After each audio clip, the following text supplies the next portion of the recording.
NCP কোনো চাঁদাবাজের দল নয়, এনসিপি কোনো টেন্ডারবাজের দল নয়।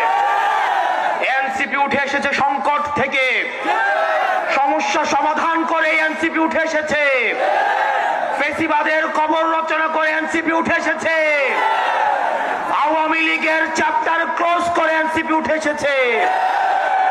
আপনারা এনসিপির হাতকে শক্তিশালী করুন। আমরা আপনাদেরকে প্রতিশ্রুতি দিচ্ছি, পরবর্তী বাংলাদেশে জনগণের বাংলাদেশ করার জন্য এতদিন পর্যন্ত আমাদের দেশটা হয়েছে ধনিক শ্রেণীর, আমাদের দেশটা হয়েছে বসুন্ধরার, আমাদের দেশটা হয়েছে প্রশাসনের, আমাদের দেশটা হয়েছে আর্মিদের, আমাদের দেশটা জনগণের হয়ে ওঠে নাই।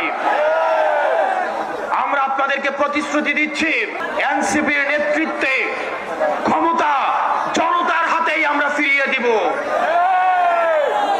প্রিয় সিলেটবাসী, আপনারা সবাই ঐক্যবদ্ধ থাকবেন। আমাদের সংকট শেষ হয়ে এখনো যায়নি, আমাদের সামনে লড়াই রয়েছে।